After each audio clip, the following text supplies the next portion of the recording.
Hello, everyone. You're listening to the Health Me podcast, episode number 67.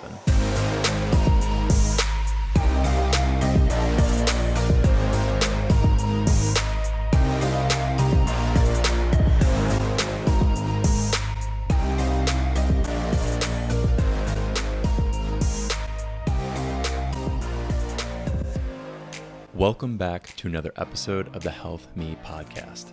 I'm grateful and excited for you to hear from our next guest who has so much insight into the major problems contributing to many issues within the healthcare system.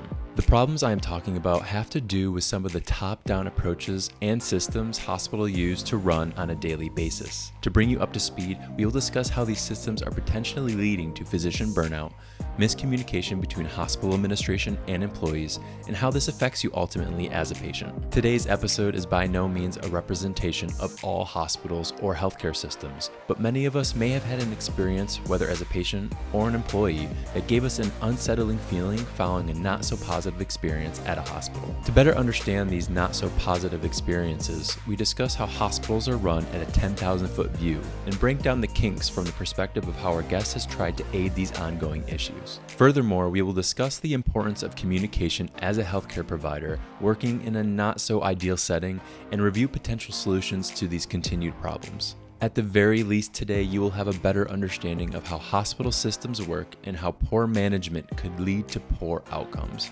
As always, links for my guests will be in the show notes, and make sure to stick to the end for the Health Me to Health You portion of the podcast. Here is my conversation with Ann Richardson. Well, today we're here to discuss how healthcare needs to change, and in that lens, maybe discuss more specifically how certain hospital systems need modification, or maybe even, to use another word, updating. But people hear this concept of changing healthcare, and they think about healthcare as kind of this thing that maybe is in the back of their mind. They don't always understand the ins and outs of how hospital systems work. So maybe just to begin today's conversation, I'd like to maybe just highlight, what is a hierarchy of a hospital? How does it work? People only see the doctors a lot of the time, or the nurses, but they don't see the behind the scenes stuff. So maybe just describe from your experience what that looks like. So most hospital systems, and again, hospital systems for-profit and not-for-profit are a little bit different, but most of my experience has been in the not-for-profit world, and it tends to be top-down hierarchy. There is a matrix structure that exists within the administrative structure of hospitals. But having said that, you often hear of the silos and you often hear of the ivory tower, but as time goes on, and the way I often say it and write is that it seems like every time we're faced with a new challenge in healthcare and medicine, we just create another chief role. So the administrative overhead is growing. And so as we have our clinical team, physicians, nurses, and others, clinicians seem to be shrinking in high turnover, we seem to be growing the administration. So one of the challenges we have is the great divide between the administrative leadership hierarchy and those in the front lines of medicine. And when I say front lines, I'm talking about employed physicians as well. So it's becoming more and more apparent and more challenge. And part of that is because the chaos in healthcare today is such that even if leaders excel at what they do historically, a lot of them are paralyzed by it, quite frankly. And they have so much on their plates, the bandwidth is limited, and it's a challenge. So there's a growing number of administrative roles rather than physician roles, and does that just come down to kind of numbers, or does it come down from a leadership standpoint? I guess why are we seeing that?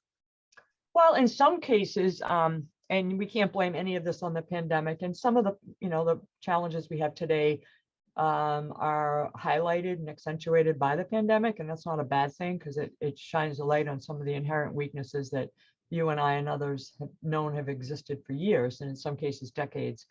But also in the absence of being able to recruit people in a timely fashion, even in leadership with turnover, you have a lot of leaders wearing multiple hats. You have finance folks and others who are really good at what they do, but they're juggling 3 different positions and that type of thing. Oftentimes, these administrative functions can affect the front lines. Hiring might get slowed down. People might There might be some incentive payment that needs to be paid that doesn't get paid in a timely fashion. So it's just all these fires that people are putting out, and healthcare is very reactive, not very proactive, and it's worse today than it ever was. But I just think that what I've seen, and I know from my own personal experience, and I meet with folks daily, a lot of nurses, a lot of doctors, other clinical folks, is that they feel that their voice isn't being heard, and the silencing that goes on. The new positions that are being added, a lot of people, particularly the clinical folks, are asking, what's the value added to these positions? What's it doing for us, and what's it doing, more importantly, for our patients? And that's the big question. We know that there's a lot of dollars being spent on administrative. Some would argue that there's 10 overhead positions, not necessarily executive, but 10 overhead for every one position. So there's a lot of frustration, a lot of questions. So a lot of positions that may not exactly serve a purpose into helping the patient ultimately, and kind of maybe are filler roles that really, from a patient perspective or even physician nurse's standpoint, doesn't really make much sense financially or even like administratively. Yeah, and I think that within reason, and I say within reason because there's a lot of people, and I use finance for an example, that are extremely important functions. I mean, getting people paid. And when I say people, the workforce, but also getting our vendors paid so we can keep our operating rooms running and so forth. And also getting our bills out the door, getting the revenue cycle working. So a lot of, and unfortunately, the external forces create a lot of overhead for hospitals that's very expensive, namely in billing and revenue cycle. When you look at the regulatory environment and the ridiculous bureaucracy of our insurance companies, that's expensive overhead, but for right now, it's necessary. But in the meantime, you hear, and I know this from personal experience, when you see more and more announcements of people coming on, and even if you have a perception of what that role might do, I talk to people every day that haven't seen people in executive leadership for years. So some haven't seen the CEO, and some, I mean, the stories are, and it's not just because of social distancing and the pandemic. This went on before. Yeah. And so if you can't, off the top of your head, and I say this as if you're a respiratory tech, a physical therapist, occupational therapist, nurse, if you're an administrative coordinator, you should be able to have a sense of at least a few key things that add value that those people do, to be able to, because you should, not just from what you read in an email, but actually the impact that they're making and the value added. And if you can't, then that means either they're not adding value, or not to the extent that they like to think they are, or they're not communicating it well because it's not transparent to the workforce. Well, this must have been a motivation for you to kind of step away from these systems, and you've kind of labeled yourself within this area now as a healthcare systems and transformation consultant. And before we kind of dive into the really nitty gritty of, what kind of maybe stories you've heard or things that you've seen and how you're trying to transform healthcare systems, maybe just describe your previous role and kind of where in the hierarchy you were in regards to systems in healthcare. Yes, thank you. So I started off my career. I've been a 20 plus year administrator in a leadership role. Started out in academic medicine. I spent most of my career in larger medical centers, but also in some not-for-profit community hospital systems, leading initially one of my first very responsible progressive leadership role was leading an anesthesiology department in an academic medical center. And I've also led OBGYN departments, done a lot with primary care, surgical services for the most part. My position was eliminated at the start of COVID, and I have done consulting intermittently, though, over the years.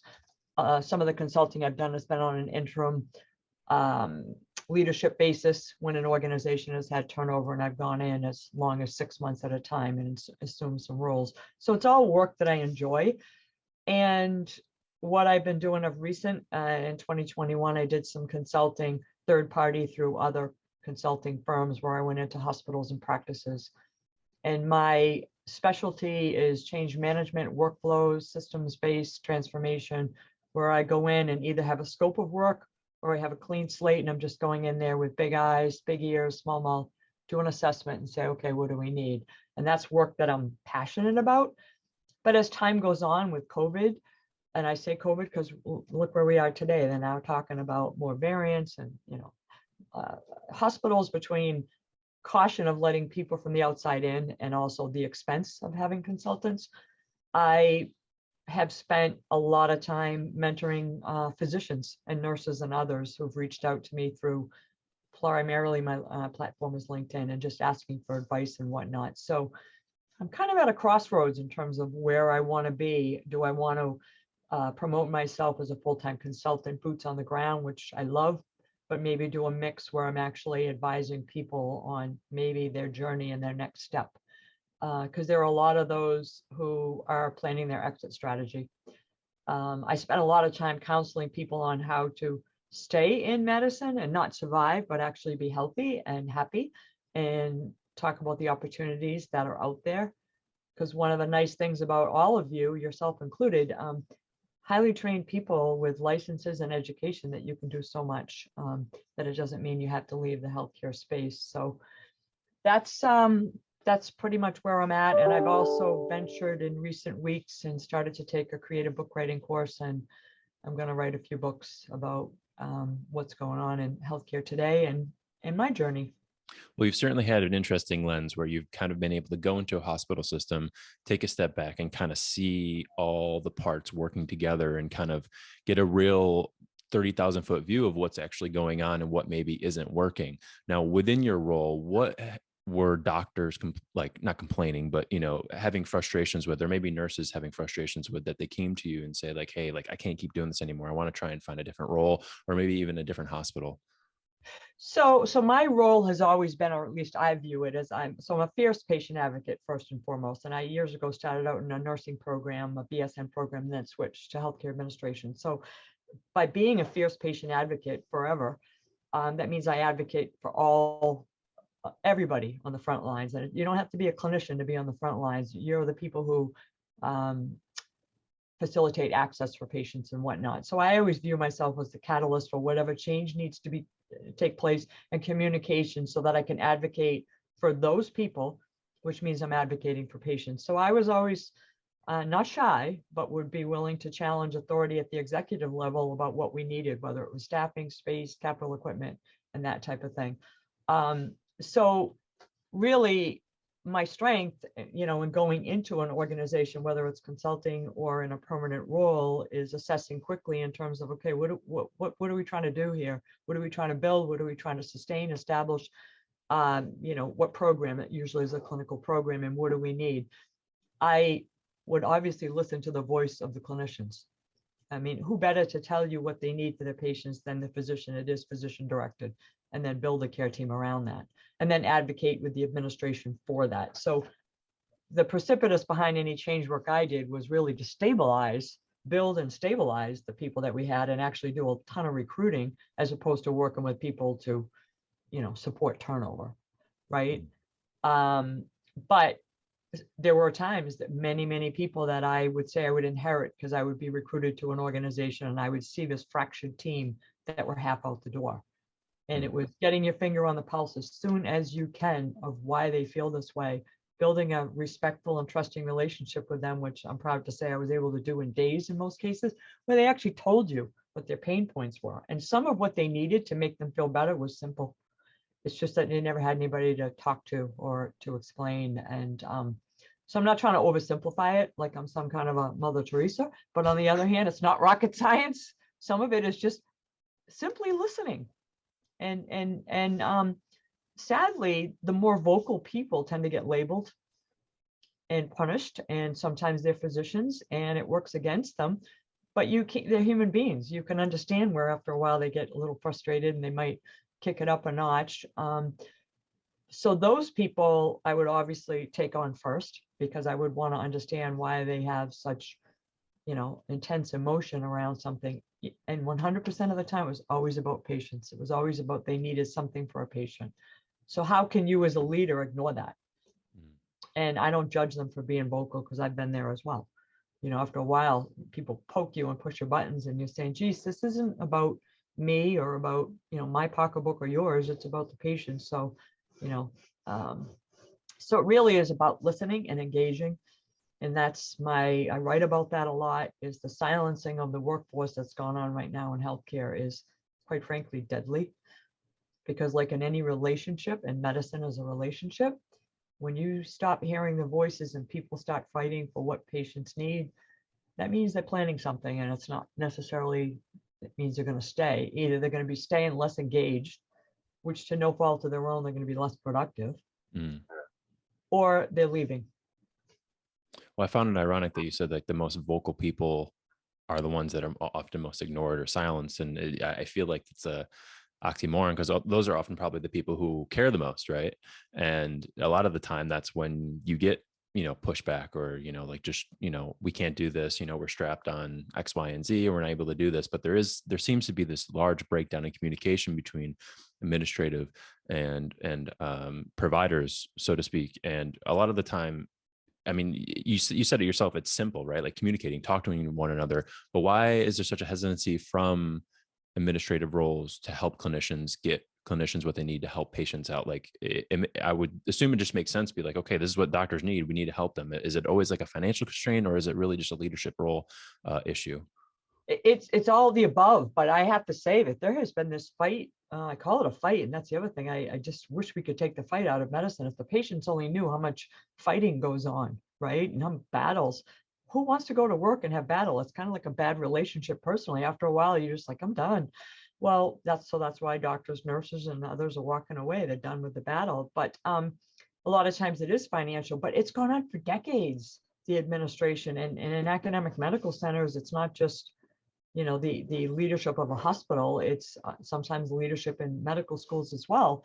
And there has been I don't want to say it was basically for decades a dilution of what I would call the relationship between physicians and patients.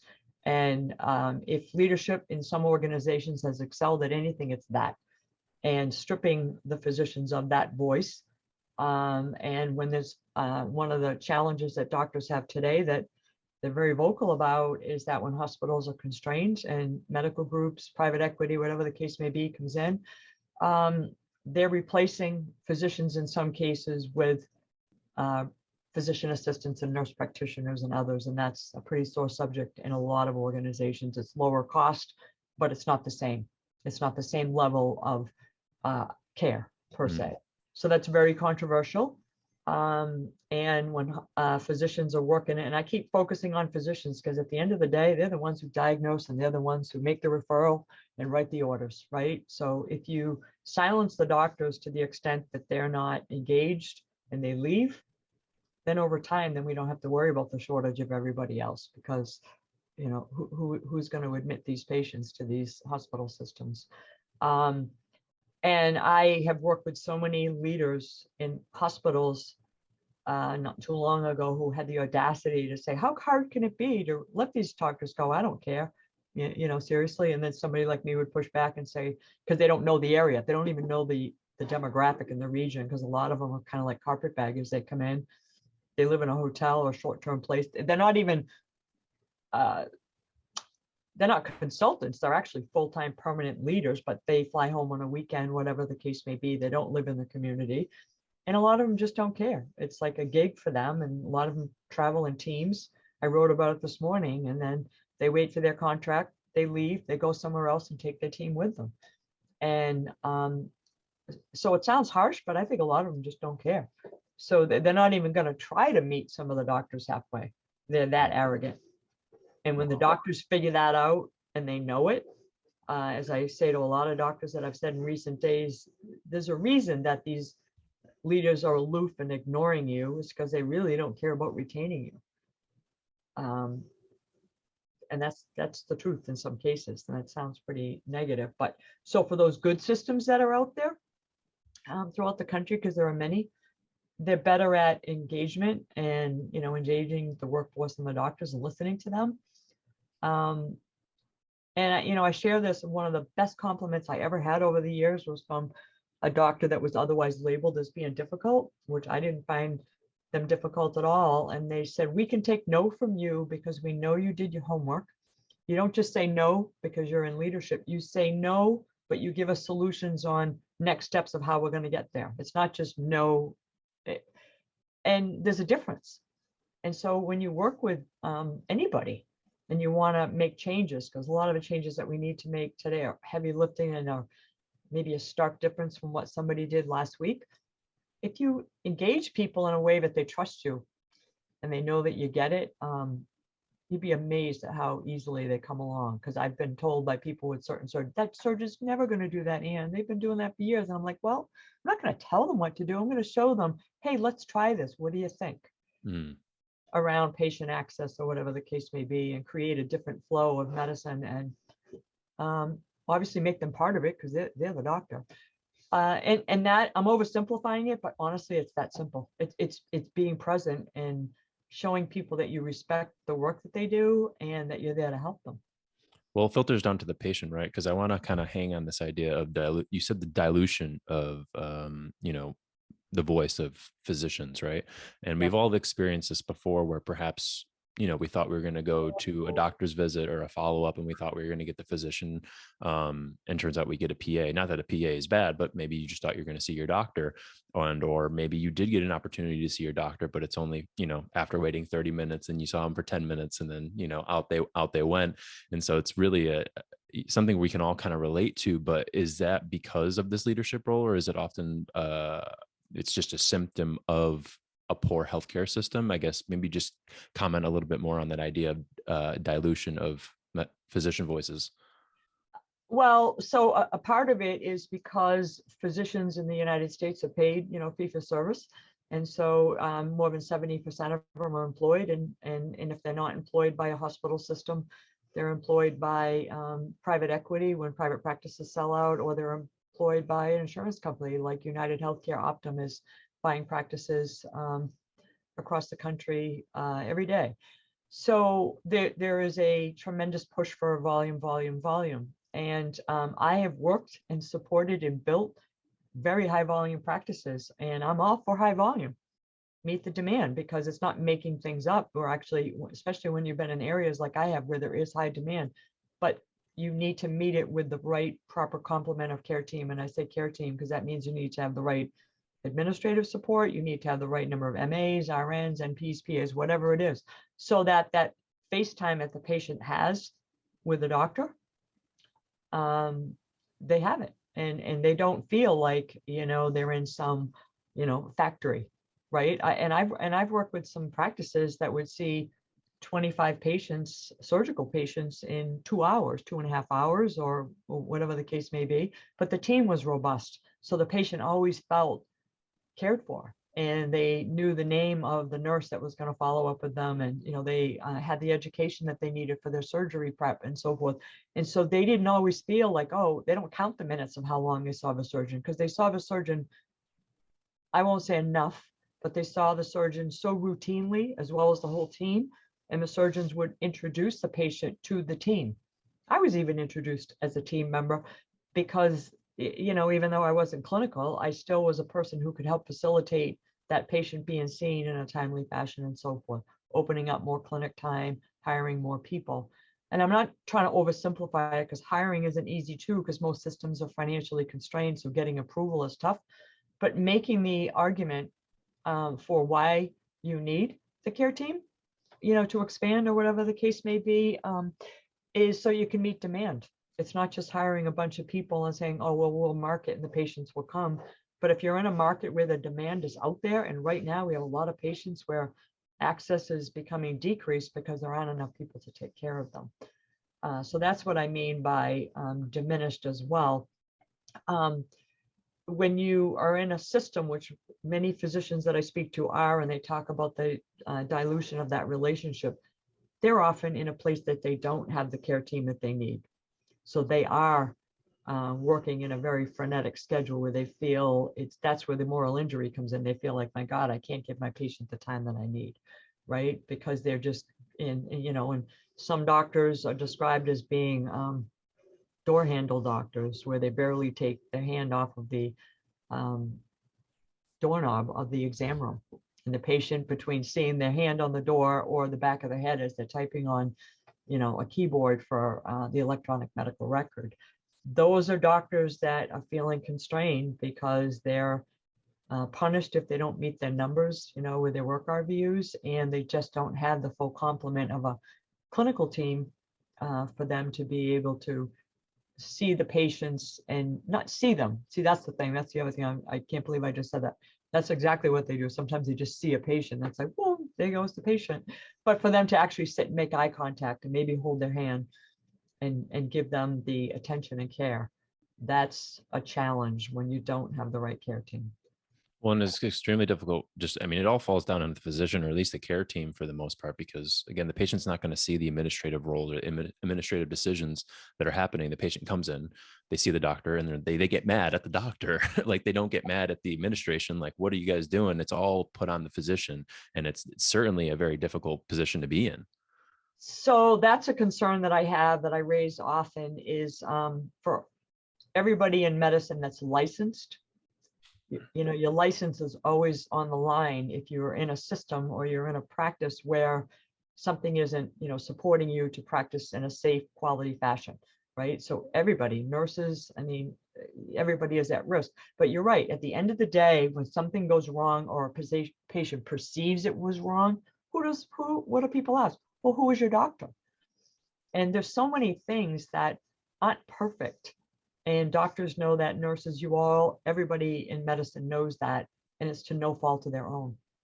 And even when many of those voices have brought up in a very solution-oriented way opportunities of, hey, this isn't right, depending on the system, they may not even be listened to, or they may be, but it's like, I'm sorry, we can't do anything about it.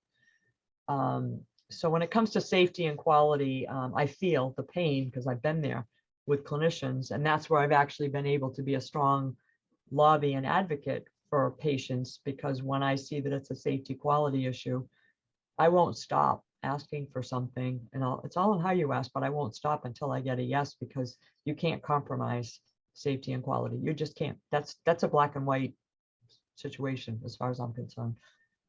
Well, perhaps you're a physician or a physical therapist, and you're kind of put in this position that you are, you're seeing issues with patient care. You have an administrative role above you that is not really listening. Maybe what advice would you give to somebody in that role listening right now who may be frustrated or don't know how to start that conversation? Well, I have to tell you, it's a challenge because I've spoken to many physicians, and actually I have physicians who reach out to me outside of the United States as well, and I'll talk to you about that in a minute. Many of them have been terminated when they have spoken up, and this has happened post-pandemic in recent months. So imagine being a hospital system and having the arrogance of having a doctor. And I've seen and read some of the correspondence that physicians have presented to CEOs, couldn't be any more polite and articulate, couldn't be any more patient-centered, and then be shown the door and have their contracts not renewed and told to leave. I've had doctors resign because they couldn't be in a place that they couldn't articulate, and some of what they needed was simple, and they resigned only to be told they were terminated. So a physician would give proper notice because they care about their team and they care about their patients and they're being professional, only to be terminated in a day. And that's pretty widely known, and the more it's widely known, the more that's where the silencing comes in. So doctors, nurses, and others know, although nurses are more obviously heavily unionized, so that's a different dynamic there when it comes to the voice. But imagine being, and this is what the patients don't know, and this is the thing we struggle with as consumers, is the general public is not aware of the silencing that goes on. And so doctors that speak up about safety and quality are not necessarily met with, oh my gosh, it's the first time we're hearing this. And I was always that administrator. Things speak for themselves. When someone comes to me and it's about patient safety and quality and something they need for access, I'll skip meetings. I've gotten in trouble. I've actually been reprimanded for skipping mandatory meetings because I cared about patient access. And the people who reprimanded me, I said, if it happened again, I'm going to do the same thing again. So let's just have this discussion if that's a problem. Well, so that's where doctors and anyone that works in a health system exist today, and a lot of them. And I'm not trying to say that they're all like that, but far too many are that way. Well, we're painting an ugly picture from an administrative role for hospital systems, just at large, it seems. So I kind of want to play devil's advocate in that regard. It's just like, is there something maybe from their point of view that maybe physicians or, other healthcare team members aren't seeing, that we're like, listen, we have a budget, we only have so much money, and there's certain constraints that I am under that is making me do this. Maybe, I don't know if it's a lens that you've also kind of So, investigated as so, well. so some of it, you could say it's budgetary, but when you have systems that have turnover to the extent that now you're not even going to be able to provide a clinical service. Okay, so when we talk about um, long waits in the emergency room, or we talk about patients being bedded in the emergency room for 2 and 3 days because they don't have a bed. They have beds. They have licensed beds. They just don't have staff beds, right? So you don't have you don't have enough nurses and so forth. But it's so you can't really say. I mean, it's budgetary when you have vacant positions. You have to pause and say, why is the system having a hard time recruiting? Most systems are feeling the pain right now of nursing shortages, for example. So I'm not saying that recruiting is easier, but some systems are doing a better job than others because of the engagement and the history of how they, treat their workforce. Those are the systems that are going to have a harder time. I mean, an easier time to recruit. But when you have a physician, and this happens throughout the country, and I hear it often, who's lost nurses and medical assistants in their practice, or they've lost the help that they need in the operating room, then there comes a point where if it is money, it's penny wise, pound foolish not to retain these people, because how do we treat patients and admit them if we don't have the care team to take care of them, right? So going back to your question a moment ago about what can people do, some of the doctors will blame themselves and say it was maybe the complicity of the physicians who were kind of complicit in being quiet and just kind of focused on their own practice and whatnot. So depending on your employment situation, there might be something to be said for groups of physicians getting together and meeting with the executives in the hospital, so that you're not that one-off person that might be targeted. There's something to be said for that. If you go over the CEO's head and go to the board, because I feel that the boards are incredibly weak in a lot of these organizations, and they're weak by, the CEO appoints the board, and some CEOs appoint boards that aren't going to push back, and so a lot of them are in the dark. I know of many, many, many physicians over the years who have had challenges, who've gone to the board and gone over the head of a CEO to say, are you aware of what's going on? If that board is complicit and they have been appointed and they view this position as being a prestigious appointee for the community by the CEO, it doesn't necessarily end well for the doctor. Well, I guess maybe my question should be reworded. I guess, like, when does it become negligent to the point where the board, the CEO are completely ignoring some of these factors versus there are other, constraints on the healthcare system? There's a nursing shortage. Maybe the hospital's in a remote location where there's difficulty recruiting people. Maybe the pay isn't as good in the state because reimbursement isn't as good. I guess, like, at what point does it become negligent from an administrative role? I'd say we're there in a lot of organizations. I'd say we're there, and we've been there for a long time. Because because like I said to you, and I'm not trying to oversimplify it, but some of it is simple. So wouldn't, like, any human being want to go in and do the deep dive in a day or two? Because that's really all it takes. Do a quick assessment, listen to the people, rally the troops, and say, okay, in our area that we're feeling the most pain, what can we do? Not that we can meet the demands and do a one-off on one nurse or one tech or whatever the case may be, but my God, when you look at, what are some of the high revenue generating services, cardiovascular service lines, surgical services, okay, oncology. So, depending on what's going on in your system, you might start there, right? But what I'm saying is the very people that could be having those conversations, like I would tomorrow if somebody called me and said, hey, can you come? Yep. That's where I go. Where are you having your high turnover? Where's your pain point? And go in and talk to the people. Do the people materialize when you try to recruit them overnight? No, but if you set the tone that we're going to change these things, and maybe it is compensation, I think people would be surprised.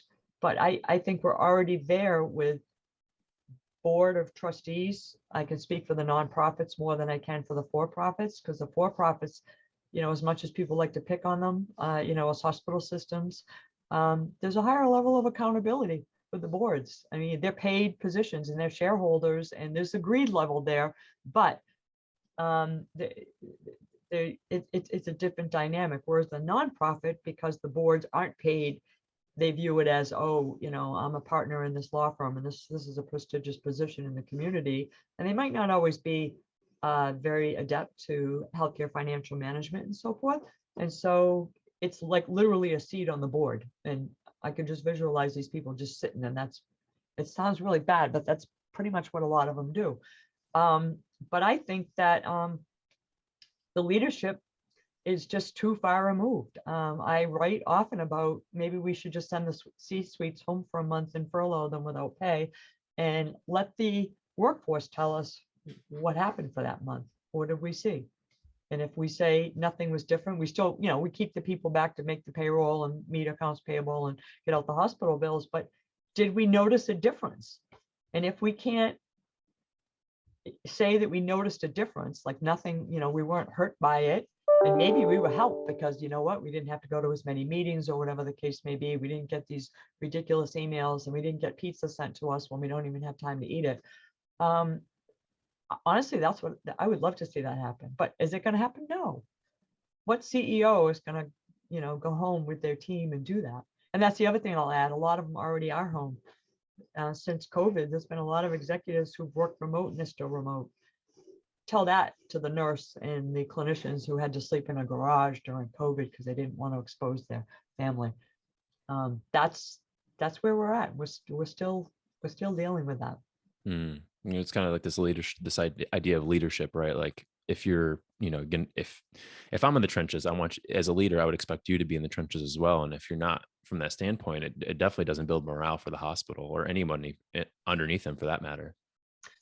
And again, like anything, the tone gets set by the top, and so if you have a leadership that's very detached and doesn't understand and see the value of being more engaged and hands-on. I don't mean hands-on, like I don't expect the CEO to go in the OR and, do turnover of, the PACU or whatever, but there are many layers between a CEO and the frontline workers. And so when you look at senior vice presidents, vice presidents, directors, and so forth,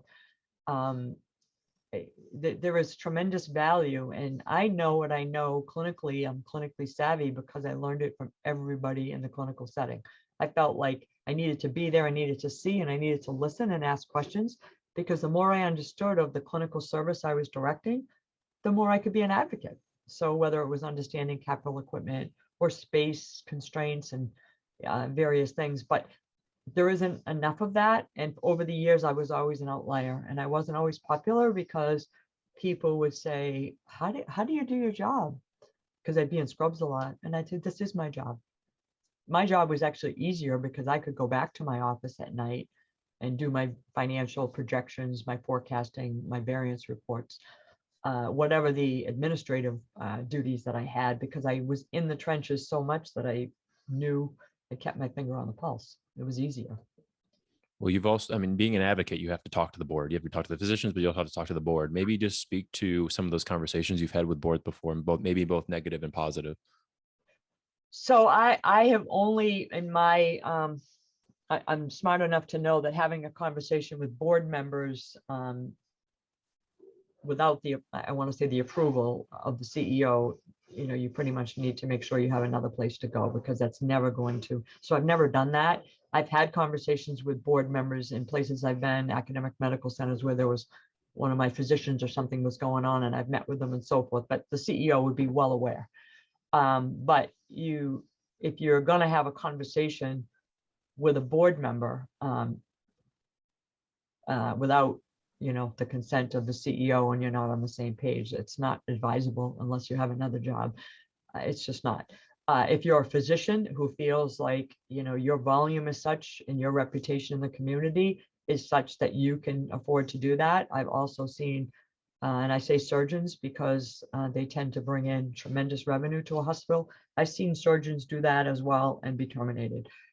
So that's not as safe as they might think. And I've had surgeons say to me, I I keep the payroll, I keep the doors open for this hospital, and I help them make payroll, and they can't touch me. And I've advised, don't challenge that, because you'd be surprised, because the ego and the hubris that exists in healthcare at the CEO level, they will always be the one left standing. And as long as they have a board that's complicit, the CEO, this is the sad thing, I'll say the CEO will win, but nobody wins. And the people that lose are the patients, because every time a doctor leaves, it affects the whole care team, right? And they don't necessarily stay in the system. And the people that lose the most are the physicians. But there is a lot of talk and exposure right now on the responsibility of boards. So if I were on a board right now in a not-for-profit or any board, I would be really, really asking myself, how much do I want this position, and how effective am I, and what do I need to do to be more effective, and what questions do I need to ask of the executive team, the CEO, the CFO, and so forth, so that I can do a better job. Because typically boards, they're made up of people in the community. So wouldn't you think they care about the community? Like they don't want this maybe rural critical access hospital being mothballed, which many of them are. So if you're a board member on one of those hospitals, and if you happen to listen to this podcast someday, I'd ask those questions. I'd make sure that I am doing the best job that I can to do my due diligence, so that I am really fully understanding what's happening in this hospital. Because understand that CEOs also, because I know this well, and I've worked very closely with CFOs over the years, at what they present to a board and what they don't, and how they present it. Well, what other solutions do you perhaps, other than obviously understanding like getting the right people, but what other solutions should we be looking for to perhaps change this and shift this? Because it seems like we need better leaders within healthcare, not only just like people who are able to communicate more efficiently, but more like better leaders who understand the healthcare system at large. I guess, like, what proposed solutions have you found that might be a way to get us out of this storm? So, I mean, it really is leadership. There are some, physicians in particular that think that all of healthcare should be run by physicians. And I don't disagree with that, but I don't agree with it either. I'm kind of neutral, only because some of the worst leaders that I've worked for were physician leaders. And it wasn't because they were physicians. It's just they were not good people. And just because they had that MD, I don't know when they ever saw a patient, when the last time, it didn't really matter. And then I've worked with CEOs and others who weren't MDs, who were amazing people.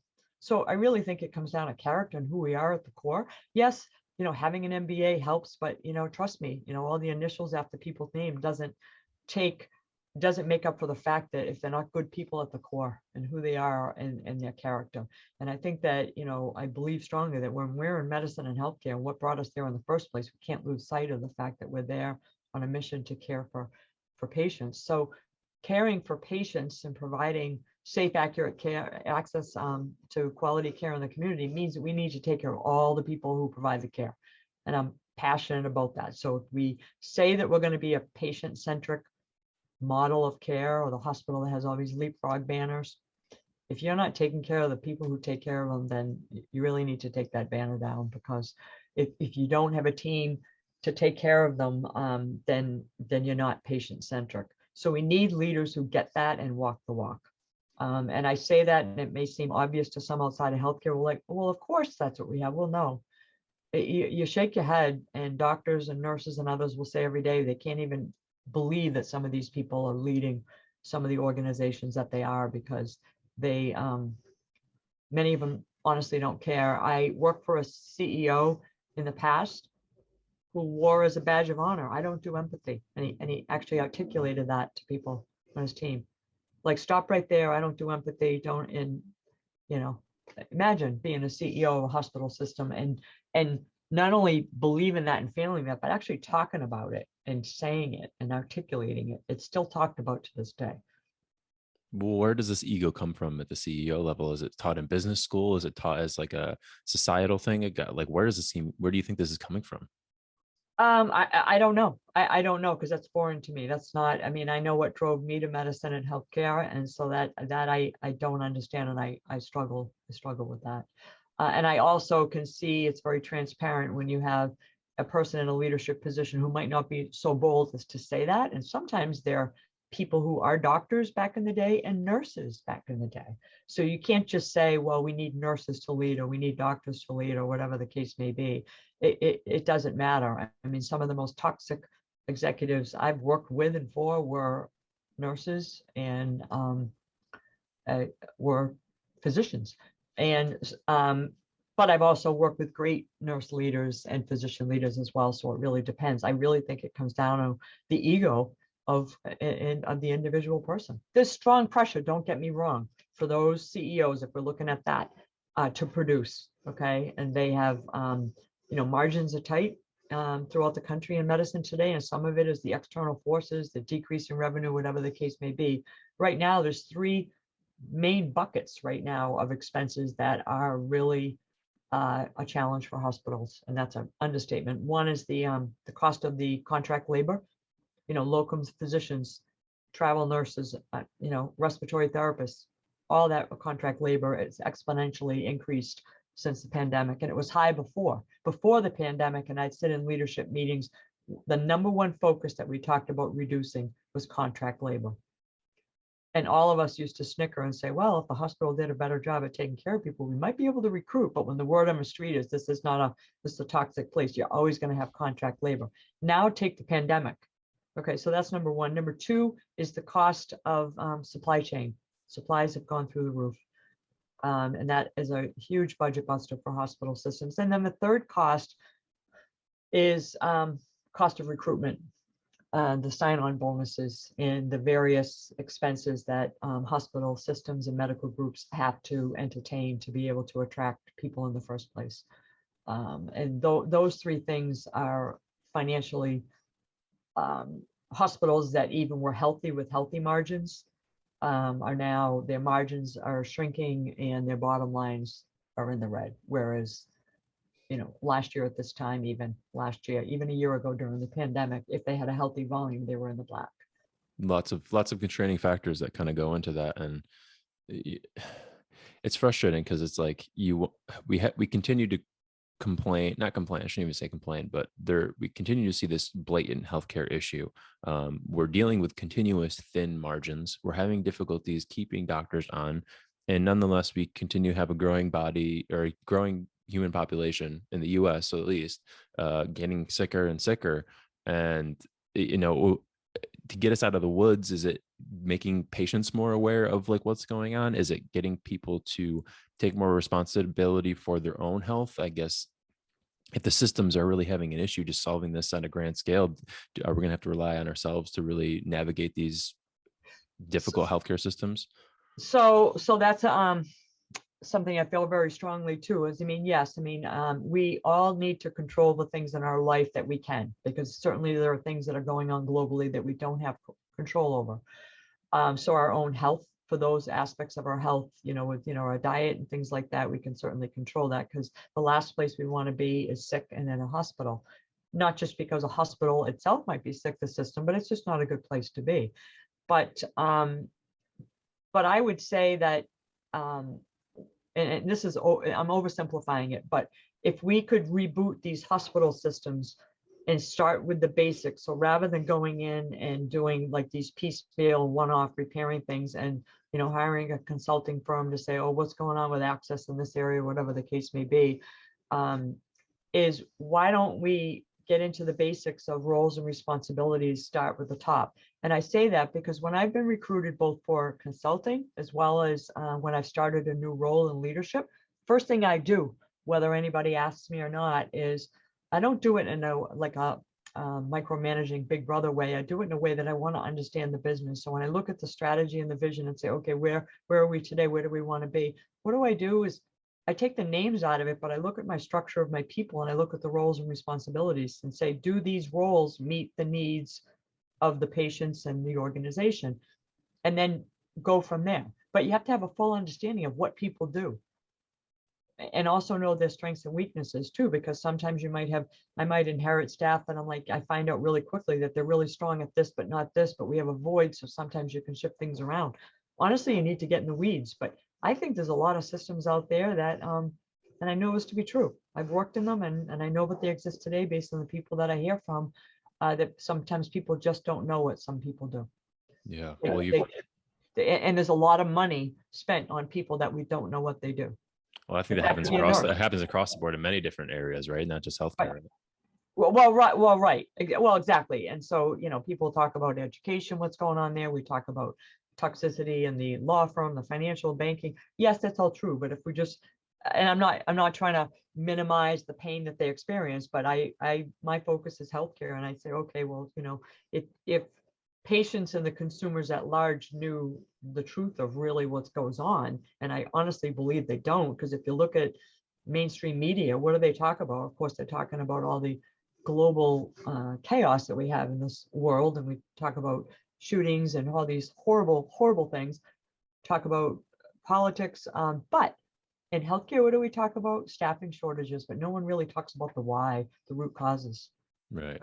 Well, hopefully with podcasts like this, we can kind of get the word out there and start to, start more conversations and get people to understand the full complexity of what's actually going on, and perhaps improve leadership and improve the way patients are taken care of.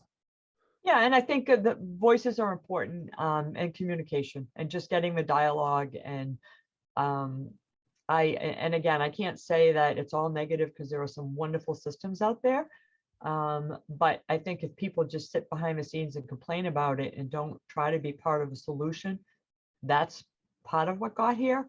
But I also have great respect and empathy for those who have been quiet, and I don't judge them, and I don't want to say they've been complicit. They're smart enough to know that it's a slippery slope and it's dangerous.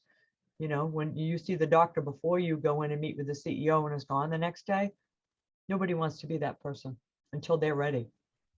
Right. Well, you've been quite vocal, which has been excellent. But what has it been like to get that pushback and been forced to kind of be silent about a lot of these issues? So I'm gonna go so far as to say it, I'm kind of making myself a pariah, so to speak, because people have said the reason we reach out to you and so forth is because you speak the truth. We respect it. This is great. We need more of it. We need more of it. Because it's the tip of the iceberg of what I talk about and write about. But that's why I'm not out there like purposely marketing to go into a hospital system and consulting. I haven't launched my website, and I'm kind of at a crossroad to say, okay, what are my offerings today, and where can I be the happiest and most fulfilled, and also make the most impact? Physicians and nurses and others have said the most impact you can make is by writing and telling the truth more. But I'm at a point where I have to figure out how to earn a living doing that, because but having said that, there are a ton of hospitals out there, medical groups, and different arrangements and different models of care out there who still welcome somebody like me. I just have to decide if that's really where my talent and my expertise and my background is best met. Well, I'm sure it will be. And you've already had so much success helping physicians and other healthcare providers try to help change healthcare. So I'm assuming, as you continue to move forward and, get word out there of what's actually going on and speak your truth, that more and more people are going to reach out and really try to access what you know and how to hopefully continue to transform healthcare in the way that it should be. Oh, and I'll leave with one last thought as a piece of advice that I give anybody. Tends to be physicians most today is, and I've always believed this, it's how we ask, and words matter. And if you don't ask, you'll never get a yes. So especially when it comes to access for your patients, safety, quality, any of that, always ask. And sometimes we might have to talk to some people in leadership in such a way that we're not a bull in a china shop, and we say, hey, I perceive this is going on, and go to them with solutions and be part of, as opposed to backing them into a corner and making them feel like they failed, even if they did. Best not to say it. Partner with them, engage with them, and say, look, I have some ideas, or I have a person that I might know that can help us, whatever the case may be. But join forces with them. Don't do the blame game, no rearview mirror. Just, this is what we're going to do going forward. And I feel strongly about that, because honestly, there's some leaders out there that aren't looking really good right now, and it's not entirely their fault. And so the last thing they need is somebody to criticize them and bring them to their knees already more than they already are. Because just like we want to retain a good nurse and make that nurse feel good about what they're doing, we also want to retain people in leadership that are good and restore that dignity in the work that they did, and respect. So I don't want to make it sound like all of leadership is bad. Because like anything, it was a bad doctor, it was bad nurses, but there's bad leaders, but they're not all bad. We need to reboot, is what I would say. And the last thing we need more is an additional conflict, right? We need leaders who need to be empathetic and understand how to communicate with one another. And that starts with having open, honest communications with one another. Yes, and if we encounter a situation where we have toxic leadership that say, I don't do empathy and I don't care, let the doctors go. And, some of the leaders that I know that have said that, it's 3 years later, they're still trying to recruit doctors in some of those areas that they said, how hard can it be? Okay, imagine that. But what angers me about that is physicians, nurses, everybody's in demand clinically. But that doesn't mean that they want to uproot their families and move out of state or go to another community. So I don't want to make it sound like it's easy. But patients, that's what bothers me, is the patients lose access. Because when we have turnover of clinicians and we have to shut down services either temporarily or permanently, the people it hurts are the patients in the community. I couldn't agree more. Well, hopefully today's conversation was really enough to maybe bobble some heads of people who are at a administrative position, or somebody who might be a CEO of some company, or maybe somebody who is in healthcare who didn't realize they were in a toxic work environment, and they may realize that. So I really want to thank you, Ann, for coming on today. Thank you. And explaining all of this and really being an advocate for patient care, because honestly, being in healthcare, that's all we're here for, right? To help out the patient. So I really like to thank you for sharing everything that you're doing. But we're winding down towards the end, and I got 3 final questions for you, like I ask all my previous guests. This is the Health Me to Health You portion of the podcast. First question: if you had the attention of everyone in the world for 30 seconds, what would you say? We're all patients. Bottom line is we're all patients. So whether you work in healthcare or not, we're all patients. And if you work in healthcare, don't lose sight of the fact that we're all patients. So we need to take care of each other, and we need to take care of those who take care of patients. So being patient-centric means that we're team-centric, care team-centric. Absolutely. Second question: what book do you recommend, whether you're reading now or in the past? So actually, a book that was recommended to me that I'm just starting is actually from a nurse in Sydney, Australia, Corey Adams, who I've come to know, and he's become a friend and a colleague, and we've met through LinkedIn. And he is a critical care nurse and a patient advocate, and directs patient engagement. He recommended a book called Impact with Integrity. And it's about repairing the world for people like me who are passionate, but also not losing our soul as we go down that journey. Because somebody like me is so so many people are so passionate about caring and giving back with the grassroots work that we do and all of it. But at the same time, we need to be able to take care of ourselves, and how we can find that balance. Absolutely. Not get too lost in there. You want to make sure you help people, but not get chaotic. Correct. Last question: where can people learn more about you or talk to you? I know you mentioned LinkedIn before. I'm assuming that's the best way to reach you. It is, because right now I'm in the process of finalizing my website. So before I launch it, and in my LinkedIn is my email address, so people can reach out to me through LinkedIn, connect with me, send me a message, or use my email and reach out. And thank you so much for coming on the podcast today. I truly appreciate it. Thank you, Mike. Have a great day. I enjoyed the conversation. Thank you.